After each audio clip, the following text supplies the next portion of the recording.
بسم اللہ الرحمن الرحیم اللہم صل علی محمد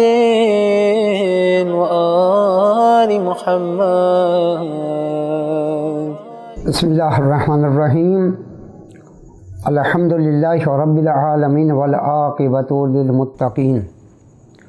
والجنۃ للموحدین والنار للملحدین والصلاۃ والسلام علی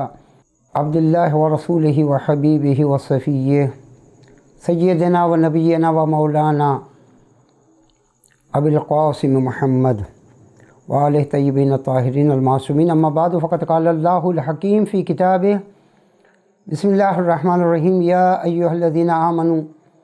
کتب علیکم الصیام کما کتب علی الذین من قبلکم لعلکم تتقون۔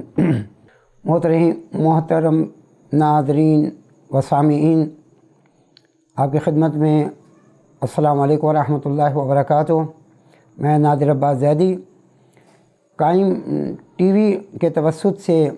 ماہ مبارک رمضان کا یہ پروگرام جو کہ ایک مسلسل سلسلہ ہے، آج کا عنوان ہمارا اس مختصر سے وقت میں وہ یہ ہے کہ جیسا کہ آیت نے اس بات کی طرف جو ہے وہ اشارہ کیا ہے، سوال یہ پیدا ہوتا ہے کہ آیا یہ ماہ مبارک رمضان کے روزے صرف کیا اہل اسلام پر ہی فرض ہیں؟ تو اس کا جواب وہ یہی ہے، خود اسی آیت میں جو ہے وہ گویا کہا گیا ہے کہ یا ایھا الذین آمنوا کتب علیکم الصیام، روزے تم پر فرض کیے گئے ہیں، روزے تم پر لکھ دیے گئے ہیں، کما کتب علی الذین من قبلکم، جس طریقے سے تم سے پہلے والی امتوں پر یہ روزے فرض کر دیے گئے تھے۔ یعنی ایسا نہیں ہے کہ روزے صرف ہم پر فرض ہیں، روزے سابقہ امتوں پر بھی فرض کیے گئے تھے، سابقہ امتیں بھی روزے جو ہے وہ رکھتی تھیں۔ وہ یا روزے کی تاریخ بہت قدیم ہے۔ وہ ایک الگ بات ہے کہ سابقہ امتوں میں روزے کی کنڈیشن اور اس کا ٹائم جو ہے وہ طویل ہوا کرتا تھا، حتیٰ کہ بعض وقت جو ہے وہ رات تک کا جو ہے وہ رات کا بھی روزہ ہوا کرتا تھا۔ لیکن اسلام نے اس ٹائم اور اس پیریڈ کو، اس کے جو بھی اس کا ڈیوریشن تھا، اس کو جو ہے وہ کم کیا ہے۔ سابقہ امتوں پر روزے واجب کیے گئے تھے، اور ہم جب یہ تاریخ میں دیکھتے ہیں یا پڑھتے ہیں کہ اب بھی بعض امتیں، بعض اقوام جو روزہ رکھتے ہیں اس کی کنڈیشن روزے کی جو ہے وہ الگ ہوتی ہے۔ مثلا ہمارے یہاں تو یہ ہے کہ کم و بیش 9 چیزوں سے جو ہے وہ پرہیز جو ہے وہ کیا جائے، لیکن بعض اقوام میں روزے کی کنڈیشن کچھ اس طریقے سے اب بھی ہے کہ وہ روزہ رکھتے ہیں لیکن گوشت نہیں کھاتے۔ بعض اقوام میں یہ ہے کہ وہ روزہ رکھتے ہیں لیکن صرف فروٹ استعمال کرتے ہیں، آگ کی پکی ہوئی کوئی چیز نہیں کھاتے۔ اسی طریقے سے سابقہ امتوں میں بھی کچھ چیزوں کی خاص کنڈیشن جو ہے وہ تھی۔ اسلام نے یک سرے ہر چیز سے جو ہے وہ تقریباً جو ہے وہ منع کیا، خود حلال چیزوں سے منع کیا، مطلب کھانا پینا حلال ہے، لیکن روزے کی حالت میں جو ہے وہ انسان کوئی چیز جو ہے وہ نہیں کھا سکتا، حتیٰ کہ ایک ذرہ بھی اگر اس عنوان سے، حالانکہ اسے ایک ذرے سے انسان کا پیٹ نہیں بھرے گا، لیکن اگر ایک ذرہ بھی غذا کا وہ اپنے دہن میں، منہ میں ڈالتا ہے تو گویا اس کا روزہ جو ہے وہ باطل ہو جائے گا اور روزہ جو ہے وہ ختم ہو جائے گا۔ یہی وجہ ہے کہ روزے کا تعلق جو ہے وہ پروردگار عالم اور بندے کے درمیان میں ہے۔ اب سب سے پہلے روزہ کس نے رکھا؟ تاریخ بتاتی ہے کہ سب سے پہلا روزہ حضرت آدم علیہ السلام نے جو ہے وہ رکھا روزہ، اور بعض تاریخوں میں یہ ملتا ہے کہ وہ شجرہ منہیہ، کہ جس کے بارے میں پروردگار عالم نے ارشاد فرمایا تھا کہ لا تقربا هذه الشجرہ، کہ آدم اس شجر کے قریب نہ جانا، اور حضرت آدم علیہ السلام سے بہرحال گناہ نہیں ہے، ترک اولا ہوا، یعنی بہتر تھا کہ وہ اس کام کو انجام نہ دیتے لیکن انجام دیا۔ تو وہ شجرہ منہیہ سے جو کچھ کھایا تو حضرت آدم علیہ السلام کے بطن میں اس کا اثر کم و بیش 30 دن تک جو ہے وہ باقی رہا، لہذا اولاد آدم پر پروردگار عالم نے اسی حساب سے جو ہے وہ روزے فرض کیے، اور اسلام نے کم و بیش 30 دن کے روزے جو ہے وہ مسلمانوں پر جو ہے وہ فرض کیے۔ اب بات یہ ہے یہاں پر کہ روزے کے سلسلے میں کہ روزہ ایک ایسی عبادت ہے کہ حضرت امام محمد باقر علیہ السلام نے ارشاد فرمایا کہ روزہ سابقہ ادوار میں کبھی ایسا ہوتا تھا صرف اور صرف انبیاء پر واجب ہوتا تھا، ان کی امتوں پر واجب نہیں ہوتا تھا، اور بعض وقت جو ہے وہ انبیاء پر بھی واجب ہوتا تھا اور گویا ان کی امتوں پر بھی جو ہے وہ واجب ہوتا تھا۔ گویا روزے کیا ہر لحاظ سے کچھ نہ کچھ جو ہے وہ کیفیت اور اس کی رکھنے کی کیفیت اور کب کھولا جائے کب جو ہے وہ بند کیا جائے اس کی کیفیت جو ہے وہ سابقہ دور میں سابقہ امتوں میں جو ہے وہ مختلف جو ہے وہ رہی ہے، لیکن اسلام نے مسلمانوں پر روزے کو یعنی اذان سے لے کر اور غروب آفتاب تک کے روزے کو کہ کھانے پینے والی چیزیں یا وہ چیزیں کہ جو مفطرات صوم ہیں کہ جن سے روزہ ٹوٹ جاتا ہے اس سے بچنے کا نام جو ہے وہ روزہ جو ہے وہ قرار دیا۔ اب وہ ایک الگ بات ہے کہ کہیں کسی ملک میں جو ہے وہ 14 گھنٹے کا ہے یہ دن، کہیں پر جو ہے فرض مثلا 16 گھنٹے کا ہے، کہیں پر 18 گھنٹے کا ہے۔ بہرحال یہ کہ روزہ جو ہے وہ کیا ہے ماہ مبارک رمضان میں جو ہے وہ فرض کیا گیا ہے کہ جس طریقے سے سابقہ امتوں پر فرض کیا گیا تھا، اور اس کی کا فلسفہ بھی بیان کیا کہ یہ روزہ جو ہے وہ فرض کس وجہ سے کیا گیا، لعلکم تتقون۔ دیکھیے عربی میں لعل شاید کے معنی میں استعمال ہوتا ہے کہ شاید تم تقوی کی منزل پر پہنچ جاؤ۔ اب پروردگار عالم کے لیے تو شاید کا لفظ جو ہے وہ جسے کہا جائے کہ یعنی ہم اور آپ سوچ سکتے ہیں کہ پروردگار عالم کے لیے لفظ شاید جو ہے وہ نہیں ہونا چاہیے تھا۔ ایک مثال کے ذریعے سے میں اپنے بچوں اور نوجوانوں کو سمجھانا چاہوں گا۔ دیکھیے جب کوئی بچہ امتحان کی تیاری کرتا ہے اور استاد کے سامنے اپنا کوئی سبق سناتا ہے یا استاد اس سے پوچھتا ہے تو استاد یہ کہتا ہے کہ شاید تم پاس ہو جاؤ گے۔ ابھی شاید کہنے میں کیا ہے، بچے کو گویا بتانا ہے کہ جو کچھ تم نے تیاری کی ہے اس پر اکتفا نہ کرنا، ابھی اور مزید تمہیں تیاری کی ضرورت ہے۔ اور بچہ بھی اپنے طور پہ سمجھتا ہے کہ استاد نے کہا کہ شاید تم پاس ہو جاؤ، تو بچہ بھی پھر پڑھائی کو چھوڑتا نہیں ہے اور انہماک اس میں پیدا ہوتا ہے اور مزید جو ہے وہ کوشش کرتا ہے مزید پڑھنے کی، مزید یاد کرنے کی۔ پروردگار عالم نے بھی یہاں پر ارشاد فرمایا کہ لعلکم تتقون، یعنی اس روزے کے ذریعے سے شاید تم تقوی کی منزل پر فائز ہو جاؤ۔ تو اب انسان سوچتا ہے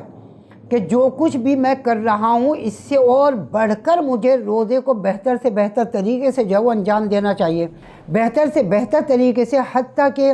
ان چیزوں سے بھی اجتناب کرنا چاہیے کہ جس کے بارے میں شبہ ہو کہ آیا یہ میرے لیے جائز ہے یا جائز نہیں ہے۔ لہذا یہی وجہ ہے کہ فرمایا کہ لعلکم تتقون، کہ شاید تم تقوی کی منزل پر پہنچ جاؤ۔ اب یہاں پر بات یہ ہے کہ قرآن نے فرمایا کہ لعلکم تتقون، شاید تم تقوی کی منزل پر جو ہے وہ پہنچ جاؤ۔ یہاں پر ایک بڑی دلچسپ بات ہے، وہ یہ کہ جس طریقے سے مثلا پروردگار عالم نے کہیں پر یہ فرمایا کہ لباس التقوی هو الخیر، تقوی کا لباس جو ہے وہ سب سے بہترین لباس ہے، تقوی کا لباس۔ تو تقوی کا لباس سے مراد یہ نہیں ہے کہ کوئی یہ ڈریس یا کوئی لباس جو ہے وہ تقوی کے نام کا جو ہے وہ بازار میں ملتا ہو اور انسان جو ہے وہ اس کو پہن لے۔ گویا یہ ایک معنوی ڈریس ہے، یہ ایک معنوی جو ہے وہ کیا ہے، لباس ہے۔ بالکل اسی طریقے سے جس طریقے سے روایت ہے کہ جب حاجی حج کر کے اپنے وطن واپس پلٹتا ہے، حالانکہ اس کا احرام جو ہے وہ اتر چکا ہے، احرام سے وہ فارغ ہو چکا ہے، لیکن پھر بھی یہ کہا جاتا ہے کہ اگر وہ آنے کے باوجود بھی یہ تصور کرے کہ میں اب بھی حالت احرام میں ہوں۔ حالت احرام میں کیا تھا؟ حالات احرام میں اس پر کچھ کنڈیشنز تھیں، 24 سے 25 چیزیں اس پر حرام تھیں۔ تو جب لباس اتارنے کے بعد، احرام کا لباس اتارنے کے بعد بھی وہ یہ سمجھے کہ اب بھی میں حالت احرام ہی میں ہوں، تو حقیقتاً ایسا شخص پھر کسی گناہ کی طرف پیر نہیں بڑھائے گا، کسی گناہ کی طرف اپنے اعضاء کو نہیں بڑھائے گا، آنکھوں کا گناہ انجام نہیں دے گا، زبان کا گناہ انجام نہیں دے گا۔ کیوں؟ اس لیے کہ وہ سمجھ رہا ہے کیا کہ گویا میں اب بھی اسی کنڈیشن میں ہوں، احرام ہی کی کنڈیشن میں ہوں۔ لہذا تقوی کا لباس یعنی کیا؟ یعنی اجتناب از معصیت سے اجتناب کرنا، حرام سے اپنے آپ کو بچانا۔ یعنی پروردگار عالم یہ چاہتا ہے کہ جہاں پر پروردگار عالم ہم سے اس بات کا طالب ہے کہ ہم حاضر ہوں، وہاں ہماری غیر حاضری صحیح نہیں، اور جہاں پروردگار عالم یہ چاہتا ہے کہ ہم غیر حاضر ہوں، وہاں پر ہماری حاضری صحیح نہیں۔ اسی کو جو ہے وہ تقویٰ جو ہے وہ کہا جاتا ہے۔ آخر میں کیونکہ ہمارا آپ سے وعدہ تھا کہ ہر اس پروگرام کے اختتام پر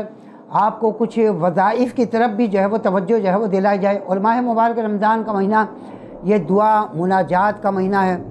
یہ وظیفے کا مہینہ ہے، وظائف کا مہینہ ہے۔ پروردگار عالم آپ کی تمام عبادات کو اپنی بارگاہ میں شرف قبولیت عطا فرمائے۔ ایک وظیفے کی طرف آپ کی جو ہے وہ توجہ اس وقت جو ہے وہ میں دلانا چاہوں گا، وہ یہ ہے کہ 8ویں امام حضرت امام علی ابن موسیٰ رضا علیہ السلام نے فرمایا، دیکھیے جیسا میں اس سے قبل بھی عرض کر چکا ہوں کہ کرونا کا قہر اور کرونا کی وبا یہ گویا کیا ہے، اس کے بارے میں مختلف آراء بھی ہیں، اور یہ حدیث بھی جو کہ 8ویں امام کی ہے۔ دیکھیے اس حدیث کو پہلے سماعت فرمائیے۔ امام نے فرمایا کہ کلما احدث العباد